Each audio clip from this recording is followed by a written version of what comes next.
going on, everybody? It's Liiko and Sally here for Humm episode 29. Today we're going to be diving into understanding and identifying your target market and kind of why that's important. So I'm super excited to have this conversation with you, Sally. I talk to all the clients. This is our digital marketing guru. She knows it all. She's the queen.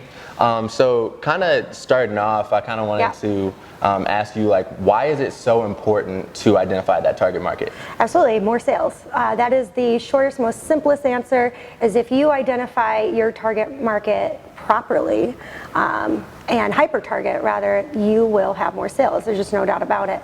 So perfect example is if you're targeting everyone because you don't know who your audience is and you think it's a good idea to just target everyone, you're wasting money on an audience that doesn't matter to you. So if you can figure out how to hyper-target just your audience, then all of your money, all of your ad dollars and investments there are going to the people that are most likely to buy your product or service.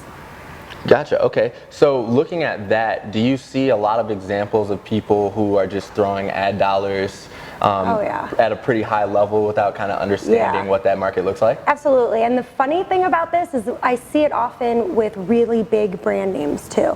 They have a gigantic marketing budget. They may or may not have an agency, but they don't really have anyone in there in a boutique sense with hands on their ads, whatever marketing platform they're using all the time. They're just kind of setting money in Google and saying go with it. So they're just wasting a lot of money instead of, and it's not just your audience at that point, it's about utilizing the platform to the best of its abilities, but that's for another hum on another day. Right. So if you want to get the greatest return on investment, you have to have this market, identified. And then for those people who are like starting out a business or currently running a business a little bit, behind the game and identifying exactly who they're supposed to be going after, what are some examples of how to identify this target market? Perfect. So whether you currently have a business or you don't have a business, there's still an avenue that you take to identify your target market. If you currently have a business, then you want to analyze your current consumer base. The people that have already purchased your products or service, those are the ones that you want to analyze. You want to kind of couple that with research done on Google or with Bing. You could do that through the Google Keyword Planner. It's a free tool if you're utilizing Google Ads, so that you can find out more information on what people are actually searching as opposed to what you think people are searching. So a lot of times we see that where our customers, they think they know who their audience is. They think they know, what their audience is typing into Google, but a lot of times they're incorrect. And it doesn't mean, there's anything wrong with like what they've done, they just didn't know. They might have a certain audience that they're correct about out in the tangible world, but the digital world, online, the way people search is different. So your audience could be vastly different, digitally speaking.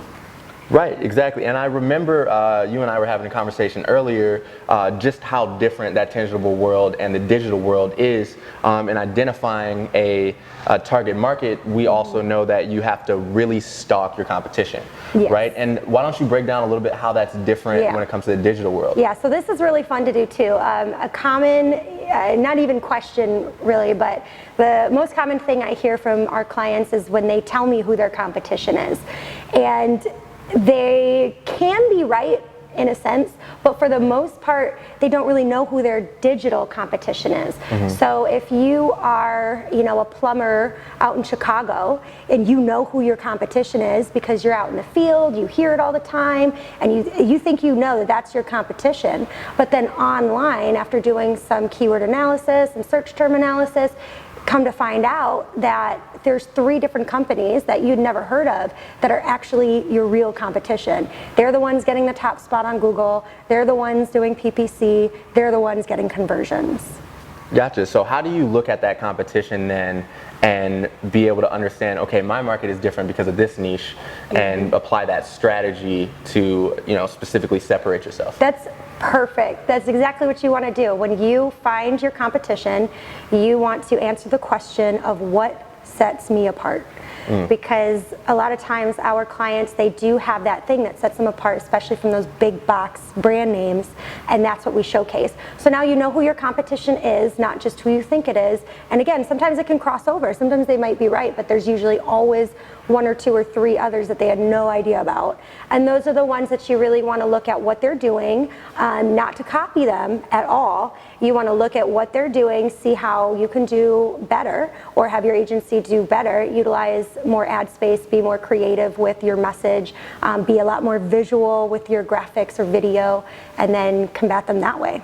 And that's really where a creative agency comes into play, right, is being able to have that standout branding, right, so you can have consistency from, you know, the moment they find out about you to the end unboxing experience, right, the whole arsenal in identifying that target market, right, so that way your ad dollars, your SEO dollars, right, all that's going to the proper place. Yes, it goes a lot farther because you're not just setting it and forgetting it. Those are the words that I hear quite often is I just set it and forget it. You know, I put the money in and I trusted Google to do what they said they were going to do, but 9 times out of 10 that just doesn't happen. You have to be living in that space in order to utilize it properly. So yeah, we've got your audience, your competition, and then we've got psychographics, which I know you're familiar with. I am, yeah. So when it comes to psychographics, that's really understanding the values, the behaviors, the personality of your audience, right? And a really good way to go about gathering that information is surveys. So as your, you know, online store, right, capture these emails, right, interact with your audience to understand, you know, what are you into, what are your behaviors, so that we can track more specifically what those buying behaviors would be. Right, so we can garner that specific audience in, you know, retargeting with Google ads, or, you know, using that specific demographic, right? I know Sally actually was telling us a story earlier about Febreze. Right? Oh, right. Febreze actually did something similar to where they understood the demographic of buyers that were rap fans, and they used a Pandora station commercial to sing it in a rap, which is, I thought, a phenomenal idea, right? So creative. So just really capturing all those people is something that you can really do to transform your brand to a whole nother level, right? You don't want to sift through spending a ton of money and marketing dollars to the widest net possible, right? You can get 10 million, you know, just random click-throughs on your website, but those don't always lead to conversions. Right, and that's actually a really good point to bring up. If you are currently working with an agency, I always encourage people to look at those reports and what are you seeing? Are they showing you impressions and clicks, or are they showing you conversions? You should be seeing all the data, not just the numbers that they think looks good, because you could have 10 million clicks on your website, but if it's not converting, it doesn't matter. They're reaching the wrong audience. Exactly. So with that, kind of looking a little bit deeper, what kind of a conversion rate do you see as kind of that sweet spot ballpark for someone who clearly has identified that target audience? Yeah, so this is always a very interesting question because there is no set number for any set industry. It really can depend upon a lot of things, but if you have a higher price point item, you're going to have a lower click-through, or not click-through rate rather, but conversion rate. So anything, let's say you're selling cars, for example, and if you have a 1.5% conversion rate on Google ads and your cost per click is well under $5 a click, then you're looking really good. If you're selling cat socks, which is always my favorite analogy to use in all of my perspective blogs and whatnot, but if you're selling that lower price point item, you probably want to be looking in the 2s or 3s. But again, there's no, without looking at a specific company, because every company is unique. And without looking at their specific data, it's, you know, not my best suggestion to say you should have this percentage of a conversion rate, because advertising is just that. It's an investment, and no one can ever guarantee that you're going to get all these sales, but that's the goal. For example, we have a client where, you know, we've quadrupled sales in the span of a year. So at first it might have been a 1 and 2.5%, now it's like a 5%, and that's a really, really big deal. You know, these aren't numbers that are 99% conversion rates. That's just, that would be a miracle. They look like very small numbers, but I would say anything under 1% is something to look at and kind of re-strategize.